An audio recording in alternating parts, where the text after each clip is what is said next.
Well, thank you. And it's a pleasure to join you today. My first ALEC speech was actually nearly 35 years ago in the Reagan administration. I didn't actually give the speech. I was a speechwriter for Education Secretary William Bennett. And I remember thinking around that time, I can write these things. Why can't I give them? I had a lot to learn, but finally, 35 years later, here I am. And it's a pleasure to be speaking to you. I've been reminded recently of a speech Bill Bennett used to give.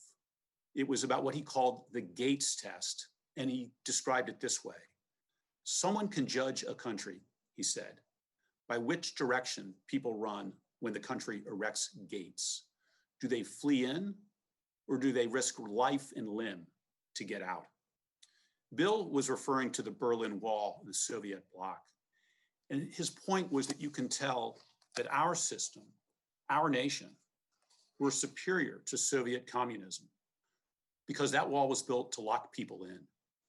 Give the people a choice, his point was, and they'd flood toward the West, toward democracy, freedom, America. Some people today might be puzzled that Bennett bothered giving a speech like this. In 1985, did anybody really need a test or a parable to illustrate that this nation and our political system were superior to the Soviet Union and communism? Yes, absolutely. There were some at that time, including some in government, who maintained that there was nothing great, special, or superior about the United States.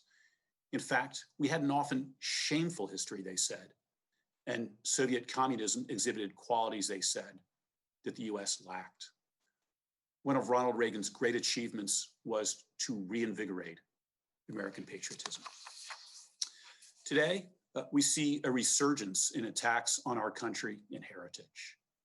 The Washington Post ran an op-ed recently by a professor at Washington and Lee who maintained the university should remove both names, not just Lee, but Washington too, because Washington had owned slaves. I should say the professor did have the good manners not to suggest renaming the newspaper that was printing his op-ed for him, nor renaming the city where that paper is located. Also, I should say, he didn't explain what Washington and Lee would now be called, whether it would just be and. But this op-ed, unfortunately, was not the reflection of just one person's isolated view. It comes at a time when we've seen attacks on statues of Ulysses Grant, Thomas Jefferson, and even an effort to remove an historic statue of Abraham Lincoln. This seems to be a time reminiscent of the 70s and early 80s, when we need a refresher on American exceptionalism, on the principles and achievements that made this country great, and a beacon of freedom and opportunity across the world. President Trump spoke powerfully to this in his speech recently at Mount Rushmore. Today, I wanted to talk about one of those founding American principles. It's not as lofty as phrases from the Declaration of Independence, but it was crucial to our founding fathers. That's the principle of limited government. The Constitution was designed to secure liberty by constraining government, by limiting Congress to the powers enumerated in Article 1, by having the states operate as a check on the federal government, and by empowering each branch of the federal government to check the other two. As my father, Justice Scalia, once put it, quote, "The fragmentation of power produced by the structure of our government is central to liberty. And when we destroy it, we place liberty at peril." The subject of limited government has been on my mind lately because the last few months have been a period of extraordinary government intervention in American life and the economy. Often, that's been absolutely necessary. The CARES Act in March was an exceptional bipartisan achievement by the president that has supported our economy and millions of Americans and has put us in position for a strong recovery. That act provided economic impact payments to American taxpayers, established the Paycheck Protection Program, which has been a lifeline to hundreds of thousands of US small businesses and enabled millions of workers to stay on payroll. And the act also provided temporarily, I'll emphasize, a $600 a week unemployment benefit to Americans who, in jurisdictions across the country, were effectively being told by state and local governments that they could not work, they couldn't earn a living. The CARES Act was an admirable, necessary intervention. But in this period of strong government intervention, we must not lose sight of the virtue of limited, restrained government. Donald Trump has insisted on reducing the federal footprint since the day he took office. Within days of becoming president, he signed the 2-for-1 executive order, which requires agencies to rescind 2 regulations for each new mandate they adopt. I've been following federal regulatory policies since the Reagan administration. Until becoming labor secretary about 10 months ago, I was a lawyer handling regulatory matters for private sector clients. The 2-for-1 executive order has been the most important regulatory change by a US president since the cost-benefit requirements of President Reagan. Under President Trump, deregulation has led to $50 billion in cost savings. This includes the EPA replacing the burdensome CAFE standards of the last administration with new standards that decrease transportation costs for American families. EPA also repealed its overreaching waters of the US rule adopted in the last administration. And at HHS, reforms to the process for approval of prescription drugs have saved consumers billions of dollars.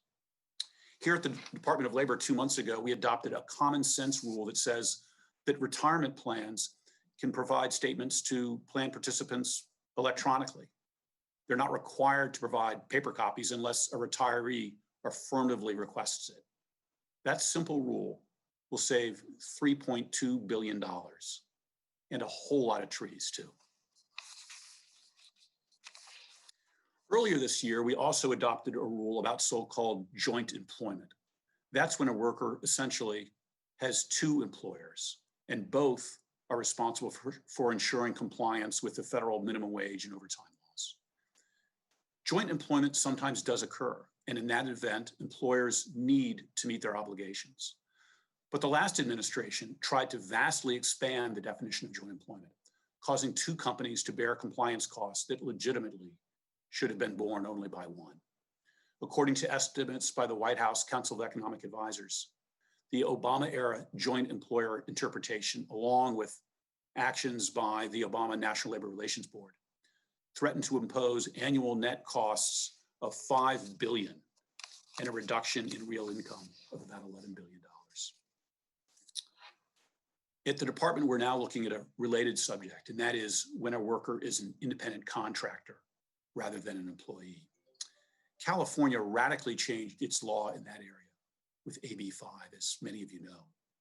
We'll look to provide clarity and common sense on this issue at the federal level. Well, as AB 5 reflects, and this audience knows, unwarranted regulatory burdens don't just come from Washington, D.C. That's why the president has brought together governors, state legislators, and other officials from across the country to participate in the Governor's Initiative on Regulatory Innovation. The initiative supports state efforts to eliminate unnecessary regulatory burdens. A number of your states have taken tremendous steps. Last year, Idaho simplified or cut 75% of its regulations. And this year, Governor Little signed an executive order under which every regulation in the state must be reviewed and justified by the promulgating agency every 5 years. Ohio is using text analysis and artificial intelligence to find places in its regulatory code that can be streamlined. In Oklahoma, Governor Stitt issued an executive order implementing his own 2-for-1 regulatory requirement. Again, for every new regulation, 2 must be repealed. He also directed a full review of the state's regulatory code, and I wish Governor Stitt good health and a speedy recovery, by the way. In Arizona, Governor Doug Ducey signed an executive order requiring 3 regulations be cut for every new regulation added. And let me say, by the way, here at the Labor Department, we're currently reducing more than 10 regulatory requirements for each new requirement being imposed. Arizona's been a leader on another front, occupational licensing reform. In the 1950s, about 5% of the workforce was required to have an occupational license to do its job. Today, 20% of workers or more need a license.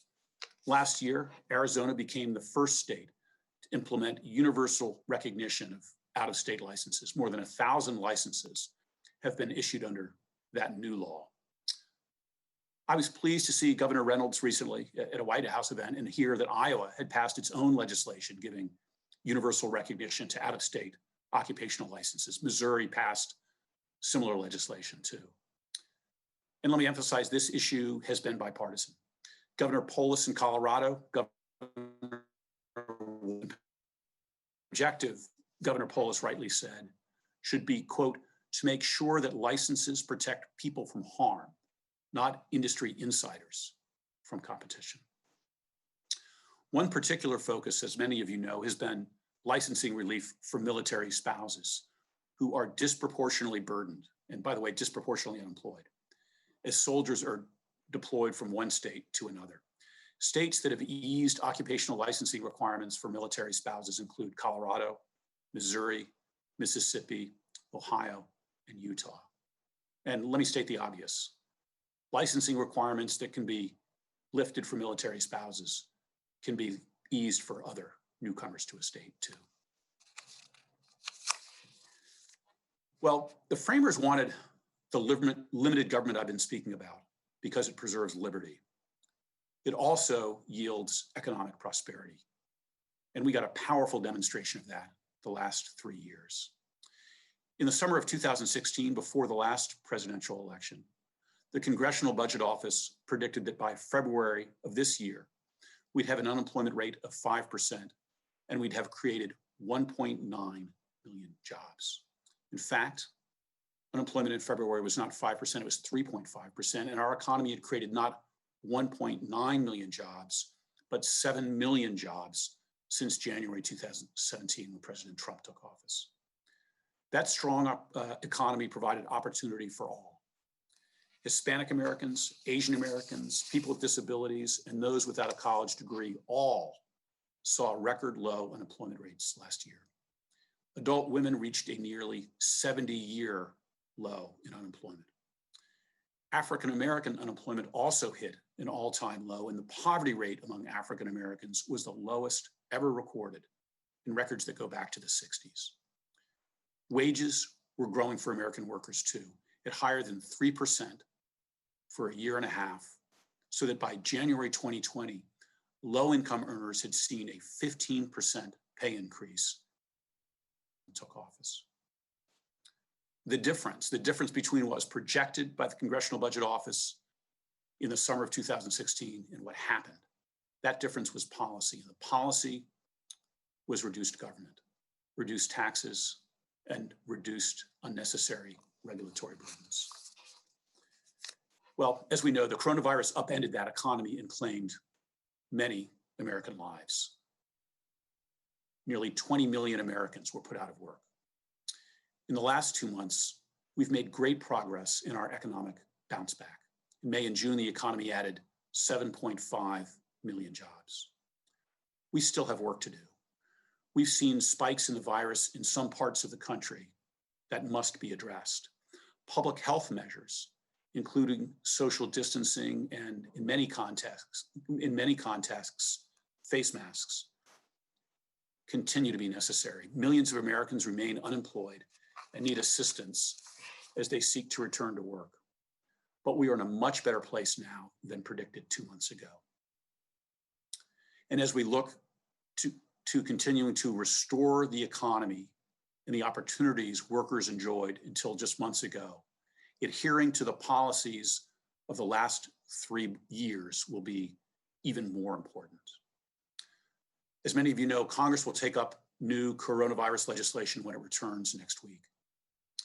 The Senate Majority Leader has described the Senate Minority Leader has described his ambitions for this bill as Rooseveltian. He didn't mean Teddy. For me, that statement called to mind two monumental statues from the New Deal era, which stand outside the Federal Trade Commission here in Washington, D.C. On each statue, a powerfully built horse is straining to charge forward, but it's being held back by a giant muscle-bound man. The statues are titled Man Controlling Trade. I still recall as a boy driving by with my father, seeing these statues and him commenting ruefully that the statues showed, in his words, government restraining the beast of free trade. I was young, but I understood my father to be expressing some skepticism that free trade is actually such a terrible beast. Now, with hindsight and understanding of the view of the Constitution of the man who became Justice Scalia, I appreciate that there was more to his comment and something deeper. The founders of this country were principally concerned to restrain government, not with creating a hulking government to restrain free enterprise. This appreciation of free markets and free people should remain a lodestar as we now chart a course back to the booming, inclusive economy Americans enjoyed pre-pandemic. Well, I want to thank you and thank ALEC and all of you for the important work that you do. It's been a pleasure speaking to you today.